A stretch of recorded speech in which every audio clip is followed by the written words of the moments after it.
Hello everyone, welcome back to my channel. ಇದು last Sunday vlog. Last Sunday ಮಾಡಿದ ವಿಡಿಯೋನ ಈ ಸಂಡೇ ನಾನು ಅಪ್ಲೋಡ್ ಮಾಡೋ ಥರ ಆಗಿಬಿಟ್ಟಿದೆ.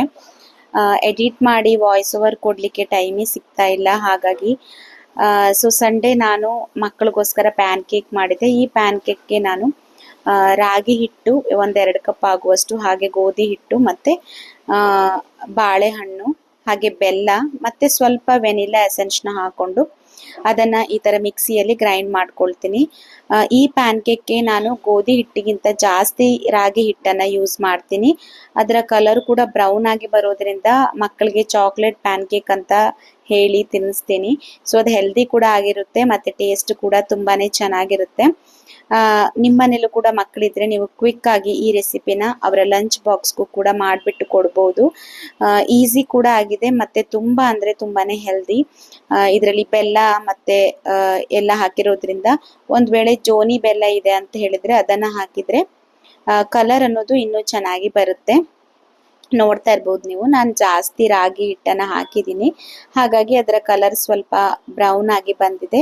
ಮತ್ತು ಇದು ದೋಸೆ ಹಿಟ್ಟಿ ಥರ ಹುಯ್ಯೋದಷ್ಟೇ. ಮತ್ತು ಇದು ಎಷ್ಟು ಚೆನ್ನಾಗಿ ಎದ್ದೇಳುತ್ತೆ ಅಂತ ಹೇಳಿದರೆ ಎಲ್ಲೂ ಸ್ವಲ್ಪನೂ ಅಂಟ್ಕೊಳ್ಳಲ್ಲ, ಅಷ್ಟು ನೀಟಾಗಿ ಈ ಪ್ಯಾನ್ ಕೇಕು ಬರುತ್ತೆ. ಅದಕ್ಕೆ ಬೇಗ ಬೇಗ ಆಗಿಬಿಡುತ್ತೆ. ನಾವು ಏನಾದರೂ ಲೇಟಾಗಿ ಎದ್ದಿದ್ದೀವಿ ಅಂತ ಹೇಳಿದರೆ ಈ ಪ್ಯಾನ್ ಕೇಕ್ನ ನಿಮ್ಮ ಮಕ್ಕಳ ಲಂಚ್ ಬಾಕ್ಸ್ಗೆ ಮಾಡಿಕೊಡಿ. ಮತ್ತು ಸ್ವಲ್ಪ ಇಡ್ಲಿ ಹಿಟ್ಟಿತ್ತು ಅಂತ ಹೇಳಿ ನಾನು ಇಡ್ಲಿ ಹಿಟ್ಟನ್ನು ಈ ಥರ ಹುಯ್ದಿದ್ದೆ, ಪ್ಲೇಟಲ್ಲಿ ಸ್ಟೀಮ್ ಮಾಡಿದ್ದೆ. ಇದಕ್ಕೆ ನಾನಿಲ್ಲಿ ಅರಿಶಿನ ಎಲೆ ಇತ್ತು ತಂದಿದ್ದು, ನಾನು ಲಾಸ್ಟ್ ವಿಡಿಯೋದಲ್ಲಿ ತೋರಿಸಿದ್ದೆ ನಿಮಗೆ ನಾನು ಅರಿಶಿನ ಎಲೆನ ಏನಕ್ಕೆ ತೊಗೊಂಬಂದಿದ್ದೀನಿ ಅಂತ ಹೇಳಿ. ಆ ಅರಿಶಿನ ಎಲೆನ ನಾನಿಲ್ಲಿ ಯೂಸ್ ಮಾಡಿ ಇಡ್ಲಿ ಹಿಟ್ಟನ್ನು ಈ ಥರ ತಟ್ಟೆಯಲ್ಲಿ ಹುಯ್ಕೊಂಡು ಸ್ಟೀಮ್ ಮಾಡಿದ್ದೆ. ಮತ್ತು ಅದನ್ನು ಈ ಥರ ಪೀಸಾಗಿ ಕಟ್ ಮಾಡಿ ಇವಾಗ ಸಾಂಬಾರ್ ಜೊತೆ ನನಗೆ ಮತ್ತು ನನ್ನ ಹಸ್ಬೆಂಡ್ಗೆ ಬ್ರೇಕ್ಫಾಸ್ಟ್ನ ಮಾಡಿದ್ದೀನಿ. ಹಾಗೆ ಏನು ಗೊತ್ತಾ, ನಾನು ಇದು ಲಾಸ್ಟ್ ಸಂಡೇ ವಿಡಿಯೋ ಅಂತ ಹೇಳಿದ್ನಲ್ವ, ನನ್ನ ಹಸ್ಬೆಂಡ್ ಏನಂದರೆ ಹೈದ್ರಾಬಾದ್ ಮೀಟಿಂಗ್ಸ್ಗಂತ ಹೋಗ್ತಾ ಇರ್ತಾರೆ. ಸೊ ಅಲ್ಲಿಂದ ನಮಗೆ ಕೇಕ್ಸ್ನ ತೊಗೊಂಡು ಬರ್ತಾರೆ.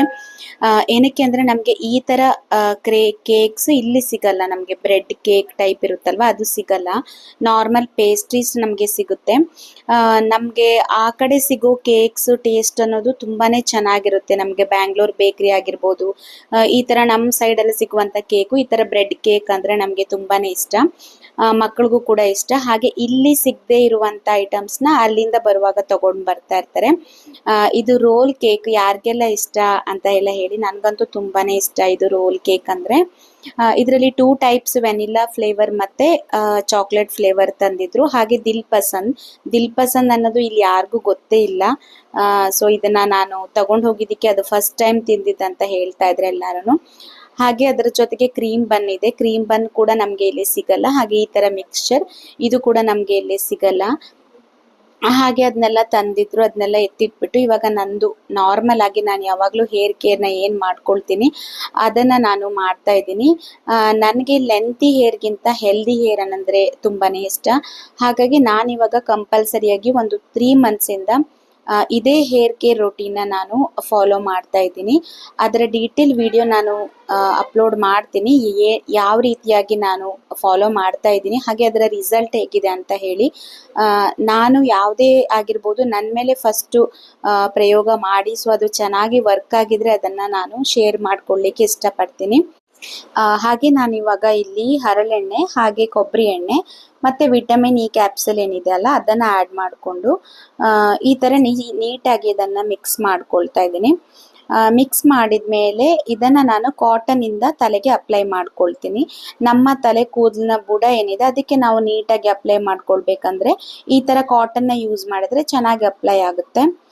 ಹಾಗೆ ನಾನು ಇವಾಗ ಲಂಚ್ಗೆ ಪ್ರಿಪ್ರೇಷನ್ ಅಂತ ಹೇಳಿ ಮಾಡ್ತಾ ಇದ್ದೀನಿ. ಅದಕ್ಕೋಸ್ಕರ ಇಲ್ಲಿ ನಾನು ಕುಂದಾಪುರ ಸ್ಟೈಲಲ್ಲಿ ಚಿಕನ್ ಸುಕ್ಕ ಮಾಡ್ತಾ ಇದ್ದೀನಿ. ಯಾರಿಗೆಲ್ಲ ಇದು ಗೊತ್ತು ಅಂತ ಹೇಳಿ ಕಮೆಂಟ್ ಮಾಡಿ, ಹಾಗೆ ಯಾರಿಗೆಲ್ಲ ಇಷ್ಟ ಅಂತ ಹೇಳಿ ಕೂಡ ಕಮೆಂಟ್ ಮಾಡಿ. ನಾನೇನಂದರೆ ಈ ಥರ ಪರ್ಫೆಕ್ಟಾಗಿ ಕುಂದಾಪುರ ಸ್ಟೈಲಲ್ಲಿ ಚಿಕನ್ ಸುಕ್ಕನ ಮಾಡೋದು ಇವಾಗ ಕಲ್ತ್ಕೊಂಡಿದ್ಮೇಲೆ ಯಾವಾಗಲೂ ಅದನ್ನೇ ಮಾಡಬೇಕಂತ ಅನಿಸುತ್ತೆ. ಅದಕ್ಕೆ ನಾನು ಏನಿಲ್ಲ, ಇಷ್ಟೇ ಜಸ್ಟ್ ಈರುಳ್ಳಿ, ಟೊಮೆಟೊ, ಹಸಿಮೆಣಸಿನ್ಕಾಯಿ ಎಲ್ಲ ಹಾಕಿ ಹಾಗೆ ಈ ಥರ ಚಿಕನ್ ಮತ್ತು ಉಪ್ಪು, ಸ್ವಲ್ಪ ಅರಿಶಿನ ಹಾಕಿ ಬೇಯಲಿಕ್ಕೆ ಇಟ್ಟಿದ್ದೀನಿ. ಇಲ್ಲಿ ನಾನು ಕಂಪಲ್ಸರಿಯಾಗಿ ಕೊಬ್ಬರಿ ಎಣ್ಣೆನ ಯೂಸ್ ಮಾಡ್ತಾ ಇದ್ದೀನಿ. ಮ್ಯಾಕ್ಸಿಮಮ್ ನಾನು ಇವಾಗ ಕೊಬ್ಬರಿ ಎಣ್ಣೆನ ಯೂಸ್ ಮಾಡ್ತಾ ಇದ್ದೀನಿ ಅಡುಗೆಗೂ ಕೂಡ. ರಿಫೈನ್ಡ್ ಆಯಿಲ್ನ ಯೂಸ್ ಮಾಡ್ತಾ ಇಲ್ಲ. ಇವಾಗ ಇದಕ್ಕೆ ಮಸಾಲೆ ಕೂಡ ಮಾಡ್ಕೊಳ್ಬೇಕು. ಈ ಥರ ಡ್ರೈ ಸ್ಪೈಸಸ್ನೆಲ್ಲ ಲೈಟಾಗಿ ಫ್ರೈ ಮಾಡಿಕೊಂಡು ಅದಕ್ಕೆ ಸ್ವಲ್ಪ ಹುಣಸೆ ಹಣ್ಣು ಹಾಗೆ ಅರಿಶಿನ ಹಾಕಿ ಅದಷ್ಟೇ ನೀರು ಹಾಕ್ಕೊಂಡು ಪೇಸ್ಟಾಗಿ ರುಬ್ಕೊಳ್ಬೇಕು. ಅಷ್ಟೊತ್ತಿಗೆ ಈ ಚಿಕನ್ ಅನ್ನೋದು ಚೆನ್ನಾಗಿ ನೀರು ಬಿಟ್ಕೊಂಡು ಈ ಥರ ಬೆಂದಿರುತ್ತೆ. ಅದಕ್ಕೆ ನಾವು ಈ ಮಸಾಲೆನ ಆ್ಯಡ್ ಮಾಡ್ಕೊಳ್ಬೇಕು. ನೀವು ಯಾವತ್ತಾದರೂ ಬೇರೆ ಥರ ಚಿಕನ್ ಸುಕ್ಕ ಮಾಡ್ತಾ ಇದ್ದೀರಾ ಅಂದ್ಕೊಳ್ಳಿ, ಈ ಥರ ಒಮ್ಮೆ ಟ್ರೈ ಮಾಡಿ, ತುಂಬಾ ಚೆನ್ನಾಗಿರುತ್ತೆ. ಹಾಗೆ ಇದು ಪರ್ಫೆಕ್ಟಾಗಿ ಅಕ್ಕಿ ರೊಟ್ಟಿಗಂತೂ ಸೂಪರ್ ಕಾಂಬಿನೇಷನ್ ಅಂತಲೇ ಹೇಳ್ಬೋದು. ಹಾಗೆ ಬಾಯ್ಲ್ಡ್ ರೈಸ್ ಇರುತ್ತಲ್ವ ಅದ್ರ ಜೊತೆ ಅಂತೂ ತುಂಬಾ ಚೆನ್ನಾಗಿರುತ್ತೆ. ಇವಾಗ ನಾನು ಇದಕ್ಕೆ ಉಪ್ಪನ್ನು ಹಾಕ್ಕೊಳ್ತಿದ್ದೀನಿ. ಏನಂದರೆ ಇದನ್ನು ನಾನು ನನ್ನ ತಂಗಿ ಇದ್ದಾರಲ್ವ ಅವರು ಕುಂದಾಪುರಲ್ಲಿ ಇರೋದು, ಅಲ್ಲಿ ನಾನು ಕಲ್ತ್ಕೊಂಡಿದ್ದೀನಿ. ಸೊ ಆ ಥರ ಒಂದು ಪರ್ಫೆಕ್ಟ್ ಟೇಸ್ಟ್ ಅನ್ನೋದು ಇವಾಗ ಬರ್ತಾ ಇದೆ. ಇದು ಇವಾಗ ಸಪ್ರೇಟಾಗಿ ಫ್ರೆಶ್ ತೆಂಗಿನಕಾಯಿ ತುರಿಯನ್ನು ತಗೊಂಡು ಅದನ್ನು ಲೈಟಾಗಿ ಫ್ರೈ ಮಾಡ್ಕೊಳ್ಬೇಕು. ಅದಕ್ಕೆ ಸ್ವಲ್ಪನೇ ಅರಿಶಿನ ಹಾಕೊಂಡು ಫ್ರೈ ಮಾಡಿಕೊಂಡ್ರೆ ಚೆನ್ನಾಗಿರುತ್ತೆ ಅದರದ್ದೊಂದು ಫ್ಲೇವರ್ ಅನ್ನೋದು. ಅದನ್ನು ಮಿಕ್ಸಿಯಲ್ಲಿ ಮಾಡಿಕೊಂಡು ತರಿತರಿಯಾಗಿ ರುಬ್ಕೊಳ್ಬೇಕು ತೆಂಗಿನಕಾಯನ್ನು. ಇವಾಗ ಇದಕ್ಕೋಸ್ಕರ ನಾನು ಈ ಕುಂದಾಪುರ ಸ್ಟೈಲಲ್ಲಿರುವಂಥ ಚಿಕನ್ ಸುಕ್ಕ ಪೌಡರ್ ಸಿಗುತ್ತೆ, ಅದನ್ನು ಆ್ಯಡ್ ಮಾಡ್ಕೊಳ್ತಾ ಇದ್ದೀನಿ. ಅದು ಜಸ್ಟ್ ನಾನು 1 ಸ್ಪೂನ್ ಹಾಕ್ಕೊಂಡೆ, ಏನಕ್ಕಂದರೆ ನನ್ನ ಮಕ್ಕಳು ತಿನ್ನಲ್ಲ ಖಾರ ಇದ್ರೆ ಅಂತ ಹೇಳಿ. ಇದು ಸ್ವಲ್ಪ ಖಾರ ಇರುತ್ತೆ, ನೋಡ್ಕೊಂಡು ಹಾಕ್ಕೊಳ್ಬೇಕು. ಹಾಗೆ ಇದನ್ನು ಹಾಕೋದ್ರಿಂದ ಫ್ಲೇವರ್ ಮತ್ತು ಕಲರ್ ಅನ್ನೋದು ತುಂಬ ಚೆನ್ನಾಗಿ ಬರುತ್ತೆ. ಇವಾಗ ನಾನು ಹೇಳಿದ್ನಲ್ವ ತೆಂಗಿನಕಾಯಿನ ಏನು ರುಬ್ಕೊಂಡಿದ್ದೀನಿ ಅದನ್ನು ಆ್ಯಡ್ ಮಾಡಿಕೊಂಡು ಒಂದು 5 ನಿಮಿಷವರೆಗೂ, ಇಲ್ಲಾಂದರೆ ಒಂದು 2 ನಿಮಿಷ ಒಂದು ಲೋ ಫ್ಲೇಮಲ್ಲಿ ನೀವು ಚೆನ್ನಾಗಿ ಮಿಕ್ಸ್ ಮಾಡ್ಕೊಂಡು ಬೇಯಿಸ್ಕೊಂಡ್ರೆ ಈ ಚಿಕನ್ ಸುಕ್ಕ ಅನ್ನೋದು ಟೇಸ್ಟಿಯಾಗಿ ರೆಡಿಯಾಗಿರುತ್ತೆ. ಮತ್ತು ನಾನಿವತ್ತು ಸ್ಪೆಷಲ್ ಆಗಿ ಇದನ್ನು ಮಣ್ಣಿನ ಮಡಿಕೆಯೆಲ್ಲ ಮಾಡಿದ್ದೀನಿ. ಸೊ ಅದರಿಂದ ಇದ್ರದ್ದು ರುಚಿ ಅನ್ನೋದು ಡಬಲ್ ಆಗಿತ್ತು, ತುಂಬಾ ಚೆನ್ನಾಗಿತ್ತು. ಹಾಗೆ ನೋಡಿ ಎಣ್ಣೆ ಎಲ್ಲ ಬಿಟ್ಕೊಳ್ತಾ ಇದೆ. ಈ ಥರ ನೀವು ಬೇಯಿಸ್ಕೊಂಡ್ರೆ ಆಯಿತು. ಸ್ವಲ್ಪ ಗ್ರೇವಿ ಥರ ಇದೆ, ಹಾಗೆ ನೀವು ರೈಸ್ ಜೊತೆ ತಿನ್ಬೋದು. ಇಲ್ಲಾಂದರೆ ಇನ್ನೂ ಡ್ರೈ ಬೇಕು ಅಂತ ಹೇಳಿದರೆ ಇನ್ನೂ ಸ್ವಲ್ಪ ಹೊತ್ತು ಬೇಯಿಸ್ಕೊಂಡ್ರೆ ಅದು ಡ್ರೈ ಆಗಿರುತ್ತೆ. ಈ ಥರ ಚಿಕನ್ ಸುಕ್ಕನ ನಾನು ಹೋಟೆಲ್ ತಿಂತಾ ಇದ್ದೆ, ಬಟ್ ಇವಾಗ ಮನೆಯಲ್ಲೇ ಮಾಡ್ಕೊಂಡು ತಿಂತಾ ಇರೋದು ಒಂದು ಖುಷಿ ಅಂತಲೇ ಹೇಳ್ಬೋದು.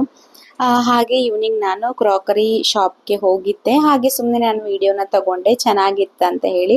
ಕ್ರಾಕರಿ ಐಟಮ್ಸ್ ಅಂದರೆ ನನಗೆ ತುಂಬಾ ಇಷ್ಟ, ಬಟ್ ನಾವು ಶಿಫ್ಟಿಂಗ್ ಅಲ್ಲಿ ತುಂಬ ಪ್ರಾಬ್ಲಮ್ ಆಗುತ್ತೆ ಅಂತ ನಾನು ತಗೊಳ್ಳಲ್ಲ ಜಾಸ್ತಿ. ಎಲ್ಲನೂ ತುಂಬಾ ಅಟ್ರಾಕ್ಟಿವ್ ಆಗಿ ಅನ್ನಿಸ್ತಾ ಇರುತ್ತೆ. ಆದ್ರೂ ನಾನು ಚಿಕ್ಕ ಚಿಕ್ಕ ಪಾತ್ರೆಗಳೆಲ್ಲ ಏನು ಸಿಗುತ್ತೆ ಯಾವಾಗಲಾದರೂ ಒಂದೊಂದ್ಸಲ ಇಷ್ಟ ಆದರೆ ತಗೊಳ್ತೀನಿ. ನನಗೇನಂದರೆ ಒಂದು ದೊಡ್ಡ ಡಸ್ಟ್ಬಿನ್ ಬೇಕಾಗಿತ್ತು, ಹಾಗಾಗಿ ನಾನು ಬಂದಿದ್ದೆ. ಹಾಗೆ ಆ ಥರನೇ ಅಂದ್ಕೊಳ್ತೀನಿ ಏನೂ ತಗೊಳ್ಬಾರ್ದು ಅಂತ ಹೇಳಿ. ಬಟ್ ಏನಾಗುತ್ತೆ ಗೊತ್ತಾ, ಒಂದೊಂದ್ಸಲ ಸ್ವಲ್ಪನೇ ಏನೋ ಒಂದು ತಗೊಳ್ತೀವಿ, ಬಟ್ ಅದು ಜಾಸ್ತಿ ಆಗಿಬಿಡುತ್ತೆ. ಇವಾಗಲೇ ನನಗೆ ಅನ್ನಿಸ್ತಾ ಇರುತ್ತೆ ನನ್ನ ಕಿಚನಲ್ಲಿ ತುಂಬಾ ಐಟಮ್ಸ್ ಇದೆ, ಅದಕ್ಕೋಸ್ಕರ ಸ್ಪೇಸೇ ಸಾಕಾಗಲ್ಲ ಅಂತ ಹೇಳಿ. ಬಟ್ ಏನಂದರೆ ನನಗೆ ಒಂದು ಆಸೆ ಇದೆ, ಕಿಚನಲ್ಲಿ ಎಲ್ಲ ನಾನು ಗ್ಲಾಸ್ ಐಟಮ್ಸ್ನ ಯೂಸ್ ಮಾಡಬೇಕಂತ ಹೇಳಿ. ಅದಕ್ಕೋಸ್ಕರ ನಾನು ಎವ್ರಿ ಮಂತ್ ಒಂದು 2 ಆ ಥರ ನಾನು ಗ್ಲಾಸ್ ಜಾರ್ಸ್ನ ಬೈ ಮಾಡ್ತಾ ಇದ್ದೀನಿ. ಹಾಗೆ ಸ್ಟೀಲ್ ಐಟಮ್ಸ್ ನೋಡಿ ಎಷ್ಟು ಚೆನ್ನಾಗಿ ಅರೇಂಜ್ ಮಾಡಿದ್ದಾರೆ. ಈ ಸ್ಟೀಲ್ ಐಟಮ್ಸ್ ಅಟ್ರಾಕ್ಷನ್ನೇ ಒಂಥರ ಡಿಫ್ರೆಂಟ್ ಆಗಿರುತ್ತೆ. ಏನು ಗೊತ್ತಾ, ನನಗೆ ಏನಾದರೂ ತುಂಬಾ ಬೇಜಾರಾಗಿದ್ದಾಗ ಏನೋ ಒಂದು ಶಾಪಿಂಗ್ ಮಾಡ್ಬೇಕನ್ಸುತ್ತೆ, ಏನೋ ಒಂದು ಚಿಕ್ಕ ಐಟಮ್ಸ್ ತೊಗೊಂಡ್ರು ಖುಷಿಯಾಗಿ ಮೈಂಡ್ ಅನ್ನೋದು ಫ್ರೀ ಆಗುತ್ತೆ.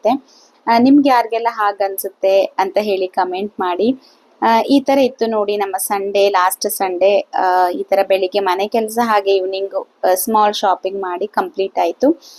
ಹಾಗೆ ನೆಕ್ಸ್ಟ್ ವಿಡಿಯೋದಲ್ಲಿ ಸಿಗ್ತೀನಿ. ಯಾರಾದರೂ ಹೊಸದಾಗಿ ಚಾನಲ್ನ ವಿಸಿಟ್ ಮಾಡಿದ್ರಾ ಅಂದರೆ ಪ್ಲೀಸ್ ಸಬ್ಸ್ಕ್ರೈಬ್ ಮಾಡ್ಕೊಳ್ದೇ ಹೋಗಬೇಡಿ. ಹಾಗೆ ವಿಡಿಯೋಗೆ ಒಂದು ಲೈಕ್ ಮಾಡಿ ಸಪೋರ್ಟ್ ಮಾಡಿ.